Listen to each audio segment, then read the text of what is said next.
कहानी की शुरुआत होती है साल 2035 में। अब दुनिया ने बहुत ज्यादा तरक्की कर ली थी। एक कंपनी जिसका नाम बायोनिक है लोगों के लिए खास किस्म के मैकेनिकल पार्ट्स बनाती है जिन्हें उन लोगों के शरीर से जोड़ा जाता है जिनके हाथ या पैर ना हो। ये मैकेनिकल पार्ट्स लोगों को एक आम इंसान से काफी ज्यादा ताकतवर और तेज बना देते हैं। ऐसे लोगों को अब बायोनिक्स कहा जाता है। लेकिन कुछ लोग ऐसे भी हैं जो बायोनिक्स को पसंद नहीं करते और ऐसे इंसानों को खत्म करना चाहते हैं। इसके बाद हम एक आदमी को बैंक में दाखिल होते हुए देखते हैं। जब उसने अंदर जाने की कोशिश की तब अचानक से लाल लाइट चमकने लगी और फिर उसने सिक्योरिटी गार्ड्स को समझाया कि उसका हाथ टाइटेनियम का बना हुआ है। गार्ड्स उसकी ये बात सुनकर उसे अंदर जाने देते हैं। इसके बाद वो एक खास कमरे में गया जहाँ उसके चेहरे और आंख के स्कैन्स होते ही उसके सारे लॉकर्स खुलने लगे। लॉकर के अंदर उसे 3 और मशीनी हाथ मिले जिनमें से एक हाथ के अंदर एक हथियार छुपा हुआ था। उसने अपना पिछला हाथ निकालकर दूसरा हाथ जोड़ लिया, जिसके बाद उसने अचानक से बैंक के लोगों पर हमला कर दिया। फिर एक लॉकर तोड़कर उसने कुछ हीरे भी चुरा लिए। जल्द ही बैंक की सिक्योरिटी उसे रोकने के लिए आई, लेकिन उसका रोबोटिक हाथ बहुत ज्यादा ताकतवर था और उसने लड़ाई में उन सभी को पछाड़ दिया। हालांकि इस झपट में वो भी जख्मी हो गया, पर उसने मौका देखकर वहां से भागने की कोशिश की। पकड़े जाने से बचने के लिए वो एक औरत को बंदी बना लेता है, जिसे मारने की धमकी देकर वो आखिरकार बैंक से भाग निकला। बैंक से बचकर निकलने के बाद वो आदमी अपने भाई हेतौर से मिला। वो बुरी तरह से घायल था और कहने लगा कि वो आगे नहीं बढ़ सकता। वो समझ चुका था कि अब वो कुछ ही देर का मेहमान है। उसने चुराए हुए हीरे हेतौर को दिए और जल्दी से वहां से निकल जाने को कहा। पुलिस करीब पहुंच रही थी, इसलिए हेतौर को वहां से जल्दी से निकलना पड़ा। मजबूरी में वो अपने भाई की लाश वहीं छोड़ देता है। इसी बीच पुलिस उस जगह पहुंची जहां उस आदमी की लाश पड़ी थी। पता चला कि वो एटलेटा नाम का एक बॉक्सर था। जब बायोनिक क्रांति की शुरुआत हुई तो उसका करियर बर्बाद हो गया। अब एक महंगा बायोनिक हाथ पाने के लिए उसने झूठा एक्सपेरिमेंट रचा ताकि उसका दायां हाथ हटाकर एक रोबोटिक हाथ मिल जाए, लेकिन वो पकड़ा गया और सरकार ने उसकी ये डिमांड डिसमिस कर दी। दरअसल बायोनिक हाथ पैर चलाने के लिए NIM नाम की एक खास चिप की जरूरत थी जिसे इंसान के शरीर में लगाना पड़ता था। एटलेटा ने एक मरे हुए अपाहिज खिलाड़ी के शरीर से वो NIM चिप हासिल कर ली और अब वही चिप एटलेटा के सर के अंदर थी। वहीं दूसरी ओर एटलेटा का भाई हेतौर एक बॉक्सिंग एकेडमी में पहुंचा। उसने अपने चुराए हुए हीरे अपने दोस्तों को दे दिए। इसके बाद एक तेज दिमाग वाला लड़का गुस्तावो, जिसे लोग अंकल हार्ड भी कहते हैं, वहां आया। हेतौर ने गुस्तावो से पूछा कि आखिर वो उनके साथ क्यों जुड़ना चाहता है, जिस पर गुस्तावो ने जवाब दिया कि वो मौजूदा हालातों से तंग आ चुका है और कुछ बदलना चाहता है। इसके बाद गुस्तावो ने हीरों की जांच की और हेतौर को उनकी क्वालिटी के बारे में बताया। उसने अंदाजा लगाया कि उन्हें कम से कम $500 मिलियन तो मिल जाएंगे, लेकिन जो हैकर्स उनकी मदद कर रहे हैं वो तो $1 मिलियन मांग रहे थे। हेतौर को इसकी ज्यादा चिंता नहीं थी। वो कहने लगा कि वो खुद बायोनिक हाथ पैर बना सकता है, जैसा कि उसने अपने भाई एटलेटा के लिए बनाया था, मगर इस बार एक अलग तरीके से बनाएगा। उन्हें अब किसी और के सहारे की जरूरत नहीं होगी। गुस्तावो ने बताया कि वो किसी को जानता है जो उसकी मदद कर सकता है। इसके बाद वो दोनों मिलकर गुस्तावो की बहन मारिया से मिलने एक सुनसान स्टेडियम में गए। वो एक लॉन्ग जंप प्लेयर थी जो वर्ल्ड चैंपियन बनना चाहती थी। उसकी माँ भी इस गेम की चैंपियन रह चुकी है। बचपन से ही मारिया इसके लिए ट्रेनिंग कर रही थी ताकि वो एक दिन अपनी माँ का रिकॉर्ड तोड़ सके। लेकिन फिर मारिया की बहन गैबी ने एक रोबोटिक दायां पैर लगवा लिया और उनकी माँ के रिकॉर्ड को बड़ी ही आसानी से तोड़ दिया। इतना लंबा कूदना किसी नॉर्मल इंसान के बस की बात थी ही नहीं। गैबी की पावर से इंप्रेस होकर लोग अब बायोनिक प्रोस्थेटिक्स लगवाने लगे थे, जिससे उनकी ताकत और रफ्तार बेहिसाब बढ़ जाए। लेकिन अब मारिया जैसे नॉर्मल खिलाड़ियों को लोग ज्यादा तवज्जो नहीं देते थे। खैर, वर्तमान समय में गुस्तावो ने अपनी बहन को उनके प्लान के बारे में बताया, पर मारिया कहने लगी कि वो उनसे बाद में बात करेगी। इसके बाद हम बायोना कंपनी को देखते हैं जिसे डारियो और रिकार्डो चलाते थे। असल में रिकार्डो गैबी और मारिया का बाप है। दुनिया भर में बायोनिक्स की डिमांड आसमान छू रही थी। पहले तो ये प्रोजेक्ट सिर्फ जंग में घायल हुए फौजियों की मदद करने के लिए बनाया गया था, लेकिन अब इसका इस्तेमाल खेल कूद में भी हो रहा है। जल्द ही NIM चिप की अपडेट के बाद उनके बनाए हुए रोबोटिक हाथ पैरों की ताकत और रफ्तार 30% और बढ़ जाएगी। डारियो, रिकार्डो और वोंडा, जो कि गैबी की मैनेजर है, इस अपडेट के बारे में चर्चा कर रहे थे। वो खुश हैं कि इस अपडेट के बाद गैबी और ज्यादा तेज और ताकतवर हो जाएगी। इससे वो नए नए रिकॉर्ड्स बनाएगी, जिससे उनके रोबोटिक हाथ पैरों की डिमांड दुनिया में और बढ़ जाएगी। इस दौरान मारिया हेतौर से मिलने आई, जो खिलाड़ियों को जूस बांट रहा था। मारिया से बातचीत के दौरान उसने अपने भाई की कहानी बताई। बायोनिक्स के आविष्कार से पहले उसका भाई बॉक्सिंग चैंपियन था, लेकिन प्रोस्थेटिक्स के आने के बाद आम खिलाड़ियों के लिए सब कुछ बहुत मुश्किल हो गया था। मुश्किल नहीं, नामुमकिन कहो, मारिया ने जवाब दिया। उसने बताया कि उसे कई सारे इंजेक्शंस लेने पड़ते हैं ताकि वो बायोनिक एथलीट्स का सिर्फ मुकाबला कर सके। उनसे जीतना तो बहुत दूर की बात है। हेतौर ने सुझाव दिया कि तो फिर तुम भी बायोनिक क्यों नहीं बन जाती। उसे यकीन था कि तब वो सबसे बेहतर जरूर बनेगी, कोई नहीं हरा पाएगा उसे। उस रात मारिया ने एक ऐड देखी जिसमें उसकी बहन गैबी थी। ये देखकर उसे जलन महसूस हुई, क्योंकि गैबी ने ये सब मेहनत से नहीं बल्कि अपनी रोबोटिक टांग से किया था। जब वो घर लौटी तो उसने देखा कि उसके पिता रिकार्डो और गैबी एक पार्टी रख के बैठे थे, जिसमें गैबी की सफलता का जश्न मनाया जा रहा था। जब गैबी ने मारिया से बातचीत करनी चाहिए तो उनमें छोटी सी बहस छिड़ गई। गैबी कहने लगी कि मारिया हमेशा से उससे जलन महसूस करती है, जिस पर मारिया ने तीखा जवाब दिया कि अगर पापा नहीं होते ना तो तू पहले की तरह रगड़े खा रही होती मेरे सामने। लेकिन गैबी इस बात पर अड़ी रही कि अब मैं तुझसे आगे निकल रही हूँ ना तो तुझसे सहन नहीं हो रहा। रिकार्डो ने बीच बचाव करने की कोशिश की, मगर मारिया के अंदर का गुस्सा फूट पड़ा। वो सबके सामने बोल पड़ी कि दुनिया कितनी बदल गई है, बायोनिक खिलाड़ी अब उनसे 2 गुना दूर कूदने लगे हैं, तो कोई आम खिलाड़ियों को क्यों देखेगा। पहले खिलाड़ी मेहनत से बनते थे, अब नकली टांग से बनते हैं। ये कहकर मारिया पार्टी से निकल गई और उसकी बातें सुनकर सब हक्के बक्के रह गए। उस रात मारिया ने एक इटालियन गाना चलाया जो उसकी माँ अक्सर उसके लिए गाया करती थी, और अपनी बाइक लेकर पूरी रफ्तार में निकल गई। अचानक उसका एक्सीडेंट हो गया, जिसके बाद उसे अस्पताल ले जाया गया। उसकी आंखों के सामने अंधेरा छाने लगा। जब वो होश में आई तो उसने देखा कि हेतौर सामने खड़ा था और उसके परिवार के लोग उसके इर्द गिर्द मौजूद थे। जब उसे पता चला कि उसका दायां पैर काट दिया गया है तो मारिया फूट फूट कर रोने लगी। डॉक्टर्स ने उसे एक इंजेक्शन देकर जैसे तैसे शांत किया। इसी बीच पुलिस वाले हेतौर और उसके लोगों की जांच कर रहे हैं, क्योंकि उन पर शक था कि वो लोग खिलाड़ियों को बायोनिक बनाने के लिए जानबूझकर उनके हाथ पैर कटवाते हैं। जल्द ही मारिया को हेतौर का मैसेज मिला, जिसमें उसने पूछा था कि मेरा भेजा हुआ गिफ्ट मिला या नहीं। इस बीच मारिया थोड़ा लड़खड़ा गई तो गैबी ने उसे सहारा दिया और बिना क्रच के चलने के लिए उत्साहित किया। मारिया एक बार को तो गिर गई, पर हिम्मत करके फिर से खड़ी हो गई। फिर गैबी ने उसे हेतौर का दिया हुआ गिफ्ट पकड़ाया, जिसमें एक गुड़िया थी जिसकी एक टांग पर बायोनिक प्रोस्थेटिक्स लगे हुए थे।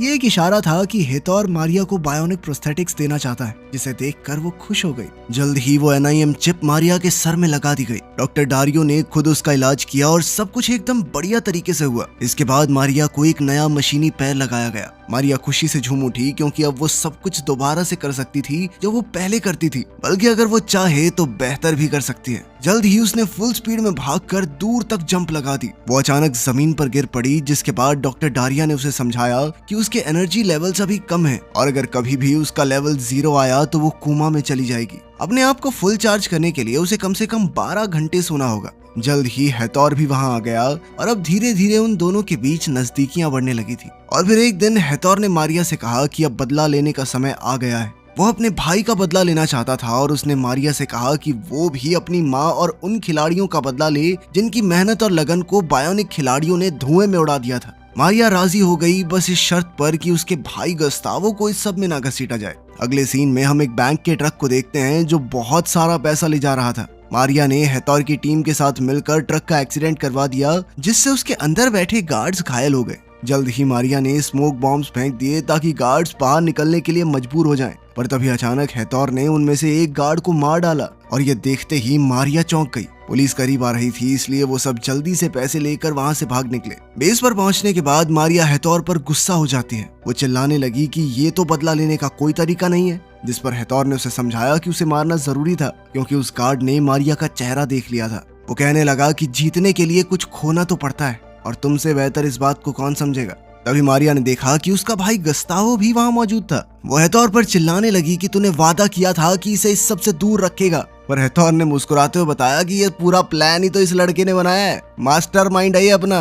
अब उन्होंने हैकर्स को देने के लिए पूरा पैसा इकट्ठा कर लिया था ताकि उन्हें NIM चिप्स की अगली डिलीवरी के बारे में पहले से पता चल जाए। उनका प्लान अब उन 10 एथलीट्स पर हमला करने का था जो अगले कुछ समय में बायोनिक बनने वाले हैं। अब मारिया को ये सब ठीक नहीं लग रहा था और वो गस्तावो को लेकर वहां से निकलना चाहती थी, लेकिन गस्तावो कहने लगा कि ये तो सिर्फ शुरुआत है और वो तो यहीं रहकर इस सिस्टम से लड़ना चाहता है। उसकी ये बातें सुनकर मारिया वहां से चली गई। जल्द ही पुलिस ट्रक वाली जगह पर पहुंची और बचे हुए गार्ड से पूछताछ के दौरान उन्हें पता चला कि हमलावरों में से एक के पास बायोनिक पैर था। इससे पुलिस को शक हो गया कि शायद मारिया भी इस सब में शामिल है, लेकिन लेडी ऑफिसर अब भी यही सोच रही थी कि हमलावर कैमरा के सामने आने का रिस्क क्यों लेंगे। इसके बाद उन्होंने मारिया के एक्सीडेंट की फुटेज एक बार फिर से चेक की। इधर मारिया सोच में पड़ी हुई थी कि आखिर उसकी जिंदगी में ये सब क्या चल रहा है। अगली सुबह उसकी बहन गैबी उसके पास आई और उसके बायोनिक पैर को देखकर पूछा कि सब सही है ना। तभी उनके पिता रिकार्डो वहां आकर कहने लगे कि इस बार के कंपटीशन में उनके घर से 2 बायोनिक एथलीट्स हिस्सा लेंगे, मारिया और गैबी। उन्होंने बताया कि बायोना कंपनी मारिया को स्पॉन्सर करने के लिए तैयार है। ये सुनकर मारिया तो बहुत खुश हुई, पर गैबी इतनी खुश नहीं दिख रही थी। दूसरी तरफ स्टेडियम में एक पुलिस वाला गुस्तावो से बात करने आया और उसके हाथ पर हेतौर का टैटू देखकर वो चौंक गया। वहीं दूसरी ओर मारिया और गैबी के बीच ट्रेनिंग के दौरान तनाव और बढ़ने लगा। पुलिस वाले ने बीच में आने की कोशिश की पर मारिया ने अपने बायोनिक पैर से उस पर वार करके उसे जमीन पर गिरा दिया। इसके बाद उन्होंने ऑफिसर से पूछा कि क्या उन्होंने उसका एक्सीडेंट करके भागने वाले इंसान को पकड़ लिया, पर ऑफिसर ने कहा नहीं। फिर गुस्से में मारिया उसे अपना काम ढंग से करने की हिदायत देकर वहां से चली गई। जल्द ही उस पुलिस वाले ने रिकार्डो के परिवार से बात की। ऑफिसर ने बताया कि मारिया का एक्सीडेंट करने वाली गाड़ी तो गायब हो चुकी है, लेकिन उस गाड़ी का नंबर एक ऐसे आदमी के नाम पर रजिस्टर्ड है जो जिंदा तो है ही, और उसने हादसे से पहले ही पुलिस को फोन करके इस बारे में बता दिया था। लेकिन जैसे ही उसने हेतौर के बारे में बातचीत शुरू की तो गुस्तावो ने चिढ़कर ऑफिसर से कहा कि हेतौर को इस सब में बिना बात घसीटने की कोशिश ना करे तो बढ़िया है। अगले दिन गुस्तावो ने हेतौर को बताया कि पुलिस अब मारिया पर नजर रखे हुए है। गैबी जो उनकी बातों को छुपकर सुन रही थी, वो इस बारे में और जानकारी इकट्ठा करने की कोशिश करने लगी। जब उसने पुलिस को की गई कॉल रिकॉर्डिंग सुनी तो उसमें उसकी माँ का वो खास इटालियन गाना बैकग्राउंड में चल रहा था। पुलिस वाले ने बताया था कि कॉल एक्सीडेंट से पहले ही कर दी गई थी, जिसका मतलब ये था कि मारिया पहले से अपना एक्सीडेंट करने वाले इंसान से मिली हुई थी। गैबी समझ गई कि मारिया ने इस हादसे को जानबूझकर करवाया ताकि वो भी बायोनिक बन सके। खैर, कंपटीशन वाले दिन गैबी ने 16.7 मीटर का एक नया रिकॉर्ड बना दिया। फिर मारिया ने छलांग लगाई और उससे भी बड़ा रिकॉर्ड बना दिया। ये देखकर गैबी हैरान रह गई। दूसरे राउंड में भी वो दोनों अपने ही बनाए हुए रिकॉर्ड्स को तोड़ रही थी, लेकिन मारिया अब भी गैबी से आगे थी। इसी बीच गुस्तावो हैकर्स से मिली हुई जानकारी को देख रहा था। दारियो ने नोटिस किया कि गैबी के दिमाग में स्ट्रेस काफी बढ़ रहा था। उसने गैबी को कूदने से मना भी किया, लेकिन वो नहीं मानी और मुंह के बल जा गिरी, जिस वजह से वो बहुत बुरी तरह घायल हो गई। मारिया कंपटीशन तो जीत गई, मगर हो सकता है कि गैबी कभी दोबारा कंपटीशन खेल ही ना पाए। इसके बाद मारिया गुस्से में अपने पिता रिकार्डो पर चिल्लाने लगी कि आपने इतना कंपटीशन क्यों डाल दिया हम दोनों बहनों में। बचपन से बस एक दूसरे का मुकाबला ही करती रही हम, और आज देखो क्या हो गया। इस पर रिकार्डो ने कहा कि उसने जो भी किया अपनी दोनों बेटियों के भविष्य के लिए किया। जब गैबी होश में आई तो मारिया उसके पास ही मौजूद थी। गैबी ने कहा कि वो सब जानती है कि मारिया ने जानबूझकर वो हादसा करवाया ताकि वो बायोनिक बन सके। वहीं दूसरी ओर हेतौर अब NIM की डिलीवरी के बारे में जान गया था और उसने मारिया से कहा कि आखिरकार अब वो दुनिया को बदल ही डालेंगे, पर मारिया ने उसका साथ देने से इनकार कर दिया। हेतौर ने गुस्से में उसे याद दिलाया कि तू मेरे एहसानों के नीचे ना दबी हुई है, समझी। उसने ही मारिया को ये बायोनिक पैर और स्पॉन्सर्स दिलवाए थे, जिसके दम पर आज उसने ये वर्ल्ड रिकॉर्ड बनाया है। ये सुनकर मारिया गुस्से में वहां से चली गई। इसके बाद हम देखते हैं कि हेतौर के चाचा और गुस्तावो ने चुपके से मारिया के जूस में कुछ डाल दिया, जिससे वो चल नहीं पा रही थी। हेतौर के चाचा ने फिर गैबी को किडनैप कर लिया और रिकार्डो को बहुत मारा। मारिया सब कुछ देख रही थी पर कुछ नहीं कर सकी। गुस्तावो हेतौर पर चिल्लाने लगा कि वो ये सब क्या कर रहा है, पर हेतौर ने उसे शांत करके अपने ऊपर भरोसा रखने को कहा। फिर उसने मारिया को धमकी देते हुए कहा कि अगर वो अपने परिवार की सलामती चाहती है तो अंत तक उसका साथ देना होगा, फिर चाहे कुछ भी हो जाए। इसके बाद हेतौर ने अपना प्लान बताया। मारिया को एक बिल्डिंग से एकदम सटीक जंप लगाते हुए बायोनिक बिल्डिंग में घुसना होगा। फिर उसे एक ब्रीफकेस चुराना है जिसमें वो खास चिप्स मौजूद थी। मारिया बिल्कुल प्लान के मुताबिक बायोनिक बिल्डिंग में कूद गई और बड़ी ही आसानी से सिक्योरिटी गार्ड्स को पीट कर उसने वो ब्रीफकेस हासिल कर लिया। लेकिन इसी बीच पुलिस को इसकी खबर लग गई। दारियो को भी जल्द ही पता चला कि इम्प्लांट्स चुरा लिए गए हैं। उसने पुलिस के साथ ही CCTV कैमरास में मारिया को उन्हें चुराते हुए देखा। पुलिस से भागते हुए मारिया को हेतौर की बाइक दिखाई दी। गुस्से में उसने अपनी गाड़ी से उसे जबरदस्त टक्कर मार दी, मगर जल्द ही उसे पता चला कि वो हेतौर नहीं, उसका खुद का भाई गुस्तावो है, जो बुरी तरह से घायल हो गया था। जल्द ही हेतौर अपनी गैंग के साथ वहां पहुंचा। मारिया ने उस पर हमला करने की कोशिश की, मगर उन्होंने पहले वार करके उसे बेहोश कर दिया। होश में आने पर मारिया को उसके परिवार के साथ ही बांध दिया गया। हेतौर ने उनके सामने ही वो ब्रीफकेस अपने बॉस को दिया। मारिया को ये सब देखकर बहुत बड़ा धक्का लगा, क्योंकि वो मानती थी कि हेतौर सिस्टम को बदलना चाहता है, लेकिन वो तो ये सब सिर्फ पैसों के लिए कर रहा था। हेतौर और उसका बॉस काफी खुश थे, क्योंकि उन्होंने सोचा था कि उसमें सिर्फ 10 ही चिप्स होंगी, लेकिन उस ब्रीफकेस में इससे कहीं ज्यादा मिली। इससे तो वो पूरी बायोनिक्स की फौज खड़ी कर सकते हैं। वो खुशी मना ही रहे थे कि तभी मारिया ने अपने आप को आजाद करके टेबल पर जबरदस्त लात दे मारी, जिससे वो सारी चिप्स इधर उधर गिर गई। इसके बाद हेतौर की गैंग और मारिया के बीच में लड़ाई छिड़ गई, मगर मारिया अपनी बायोनिक ताकत से उनके छक्के छुड़ाने लगी। उधर गैबी ने भी जैसे तैसे खुद को आजाद कर लिया था। बाकी सबको हराने के बाद अब मारिया हेतौर को खत्म करने ही वाली थी, लेकिन उसने मौका देखकर धोखे से उस पर चाकू से हमला कर दिया। फिर उसने गैबी को भी मारने की कोशिश की, लेकिन इससे मारिया को बहुत गुस्सा आया और उसने उठकर हेतौर को खत्म ही कर दिया। पर तभी पुलिस भी वहां पहुंच गई। मारिया ने सरेंडर करने की बजाय भागना सही समझा और पुलिस से भागते हुए उसकी रोबोटिक टांग तारों के जाल में फंस गई। एक ऑफिसर ने उसे सरेंडर करने को कहा, पर मारिया ने वहां से निकलने के लिए अपने बायोनिक पैर को ही खोल दिया, जिससे वो सीधा नीचे जा गिरी। वो बुरी तरह से जख्मी हो गई थी। उधर गैबी एक टांग पर चल के पास में ही खड़ी एक कार में घुसी और अपनी बहन को पुलिस के चंगुल से बचा कर ले गई। आज पहली बार दोनों बहनों ने एक दूसरे के लिए प्यार महसूस किया था। इधर डारियो को गुस्तावो बहुत बुरी हालत में मिला, लेकिन वो अभी भी जिंदा था। लगभग 6 महीने बाद पुलिस अब भी दोनों भाइयों को ढूंढ रही थी। वो दोनों अब एक अनजान जगह पर अपाहिज बच्चों के लिए एक स्कूल चला रही थी। डारियो ने वहां आकर उनके काम की तारीफ की और पूछा कि सबके लिए पैसे कहाँ से आए।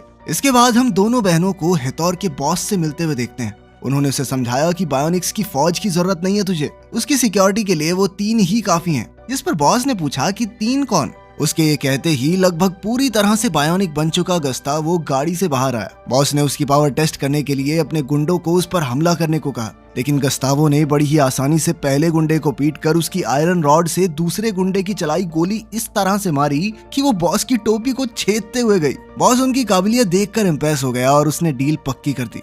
उसी से मिलने वाले पैसों का इस्तेमाल अब वो तीनों भाई बहन अच्छे कामों के लिए करते हैं। वीडियो पसंद आई तो लाइक कर देना, चैनल को सब्सक्राइब कर लेना। मिलते हैं अगली वीडियो में।